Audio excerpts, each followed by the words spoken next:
दोस्तों नमस्कार, स्वागत है एक बार फिर से। चलिए जानते हैं बिहार की ताजा खबरों को। लेकिन उससे पहले अगर आपने अभी तक इस चैनल को सब्सक्राइब नहीं किया तो सब्सक्राइब कर लें ताकि आपको बिहार की ताजा खबरें रोजाना मिलती रहे। सबसे पहली और बड़ी खबर, 3 बजे सहरसा जेल में पैरोल सरेंडर करेंगे आनंद मोहन। इसके बाद शुरू होगी रिहाई की प्रोसेस। बाहुबली नेता आनंद मोहन की रिहाई का काउंटडाउन शुरू हो गया है। आनंद मोहन बेटे की सगाई के लिए 15 दिनों की पैरोल पर आए थे। 25 अप्रैल को उनकी पैरोल खत्म हो गई। वह जेल में जाकर पैरोल सरेंडर करेंगे। उसके बाद उनकी रिहाई की प्रोसेस शुरू हो जाएगी। जानकारी के मुताबिक आनंद मोहन थोड़ी देर में अपने पैतृक आवास पर समर्थकों के साथ बैठक करने वाले हैं। उसके बाद 3 से 4 बजे पैरोल सरेंडर करेंगे। इसके बाद उनकी रिहाई की प्रक्रिया शुरू हो जाएगी। जानकारी के मुताबिक रिहाई के बाद आनंद मोहन अपने समर्थकों के साथ रोड शो करेंगे। बताया जा रहा है कि इस रोड शो में पूरे बिहार से लोगों को बुलाया जाएगा। इसमें कुछ प्रमुख नेता भी शामिल हो सकते हैं। अगली खबर, कास्ट सेंसस के दूसरे चरण के 10 दिन पूरे। बिहार में जाति आधारित गणना के दूसरे चरण का कार्य शुरू हुए 10 दिन पूरे हो गए हैं। 15 मई 2023 तक द्वितीय चरण की गणना होनी है। इस दौरान पटना में रहने वाले 13,82,717 परिवारों के 73,52,729 सदस्यों की जाति, धर्म, शैक्षणिक योग्यता, रोजगार, आवास आदि की जानकारी ली जाएगी। दूसरे फेज के पहले दिन पटना में 50,000 से अधिक परिवारों के घरों का गणना किया गया। 12,741 कर्मियों ने गणना कार्य की शुरुआत की। द्वितीय चरण की गणना में पटना के कुल 13,82,717 परिवारों की गणना होनी है। इसे अब तक 10 दिन में कुल 3,98,070 परिवारों की गणना पूरी हो गई है। कर्मी हर रोज लगभग 60,000 के आसपास घरों का सर्वेक्षण कर रहे हैं। 25 अप्रैल को 67,332 परिवारों की गणना की गई है। अगली खबर, दरभंगा में घर में घुसकर 10 लाख की लूट। विरोध करने पर घर के मालिक पर चाकू से हमला। जिले के विरोल थाना इलाके के दखजड़ी गांव में लूट की वारदात को अंजाम। मंगलवार की देर रात घुसे आरोपियों ने घर के मालिक पर चाकू से वार किया और लूटपाट की घटना को अंजाम दिया। आपाधापी में एक बदमाश स्थानीय लोगों के हत्थे चढ़ गया, जिसे लोगों ने बांधकर जमकर पीटा। स्थानीय लोगों के मुताबिक 10 लाख के जेवरात की लूट की बात की जा रही है। जानकारी के मुताबिक मंगलवार की रात सवाना खातून के घर 3 हथियारबंद बदमाश घुसे थे। जेवरात, कैश और कीमती सामान लेकर वो भागने लगे। घर वालों ने जब इसका विरोध किया तो चाकू से वार किया। इसमें शबनम खातून के पिता जख्मी हो गए। अगली खबर, डिप्टी सीएम तेजस्वी यादव ने कहा बिहार में 2025 तक 10 लाख रोजगार देने की सरकार ने कर दी है शुरुआत। उप मुख्यमंत्री तेजस्वी यादव ने मंगलवार को अपने पूर्वी चंपारण दौरे के दौरान कहा कि वर्ष 2025 तक राज्य के 10 लाख लोगों को नौकरी व 10 लाख लोगों को रोजगार मिल जाएगा। महागठबंधन देश के कई राज्यों में विपक्षी नेताओं को एकजुट करने में जुटी है। जिले के कोटवा प्रखंड के जमुनिया जसौली में कल्याणपुर विधायक मनोज यादव के पिता पूर्व विधायक कामरेड यमुना यादव की 9वीं पुण्यतिथि पर आयोजित श्रद्धांजलि सभा में शिरकत करने पहुंचे। डिप्टी सीएम तेजस्वी यादव ने भाजपा को संविधान व लोकतंत्र का विरोधी बताया। उन्होंने कहा कि पहले रेल बजट सदन में अलग से पेश किया जाता था, अब तो सब कुछ बिक रही है। निजीकरण के दौर में आरक्षण जाएगी। उन्होंने कहा कि जब वे सरकार में आते हैं उनके यहाँ ईडी सीबीआई चली आती है और तो और ज्यादा बोलने पर सदस्यता चली जाती है। भाजपा पर तंज कसते हुए तेजस्वी यादव ने कहा कि महाराष्ट्र में खेल करने चले थे, बिहार में खेला हो गया। अगली खबर, जातीय जनगणना में हुआ चौंकाने वाला खुलासा। एक पति की 40 पत्नियां आई सामने। बिहार में जातीय जनगणना जारी है, जहां सभी परिवारों से उनकी जानकारी ली जा रही है। इसी दौरान अरवल से एक ऐसी खबर सामने आई है जिसने सभी को हैरानी में डाल दिया है। जब कर्मचारी जानकारी लेने पहुंचे तो जो उन्हें पता चला उस पर वह खुद भी यकीन नहीं कर पा रहे थे। जहाँ एक पति की 40 पत्नियां थी और सभी साथ में ही रह रहे थे। कहने को हमारे देश में कानून भी है कि जब तक पहली पत्नी जिंदा है आप दूसरी शादी नहीं कर सकते, लेकिन इस घटना ने तो कानून को भी चुनौती दे दी है। दरअसल ये पूरी घटना अरवल जिले की है, जहां जातीय जनगणना के लिए कर्मचारी नगर परिषद क्षेत्र के वार्ड नंबर 7 के रेड लाइट एरिया में पहुंचे थे। जैसे ही कर्मचारियों ने गणना करना शुरू किया तो रिकॉर्ड देखकर उनके होश उड़ गए।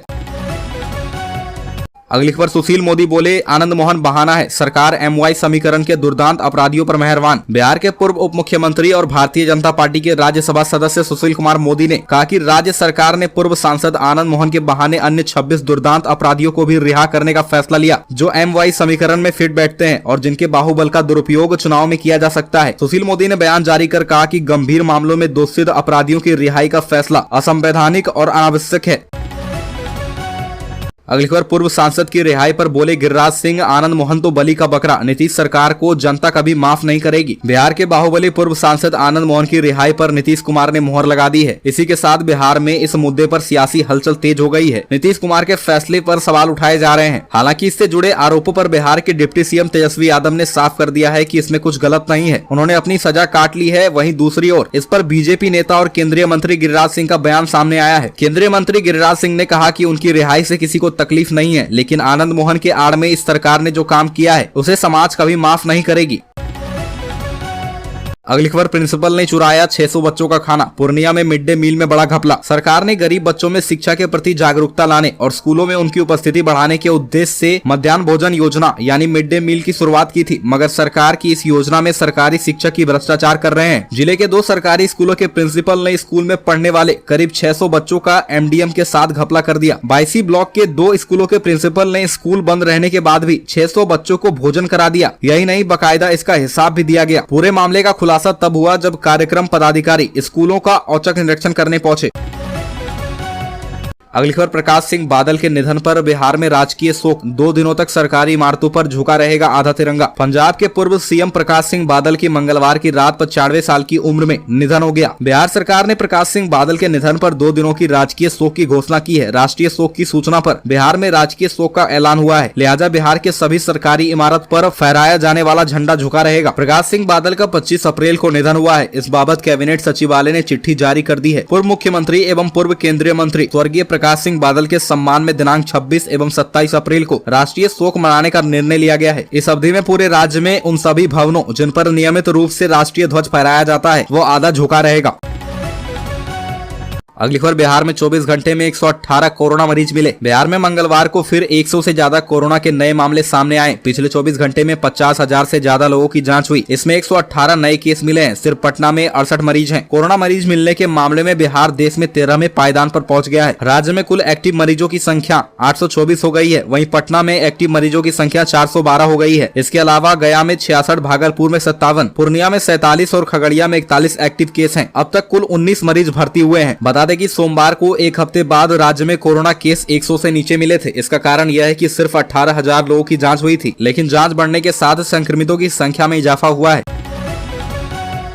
अगली खबर, बिहार में पंचायती राज कर्मियों की भी लगेगी बायोमेट्रिक हाजिरी। बिहार सरकार के सचिवालय और अन्य कार्यालयों की तर्ज पर अब सभी पंचायतों में तैनात कर्मियों को भी बायोमेट्रिक हाजिरी बनानी होगी। गृह विभाग के संयुक्त सचिव अनिमेष पांडे ने पंचायती राज विभाग के अपर मुख्य सचिव को इसके लिए पत्र जारी कर दिया है। गृह विभाग के पत्र में लिखा गया है कि ग्राम पंचायतों में कार्यरत पंचायत स्तरीय कर्मियों को बायोमेट्रिक अटेंडेंस दर्ज कराने को लेकर निर्देश दें। गृह विभाग के पत्र में कहा गया है कि इसको लेकर 2 विकल्प पर विचार किया जा सकता है। संबंधित जिला पंचायत राज पदाधिकारियों द्वारा सहयोग के लिए सरदार पटेल भवन स्थित BBAS का हेल्प डेस्क से संपर्क करें। इसके हेल्प डेस्क द्वारा पंचायत वार सब ID क्रिएट की जाएगी।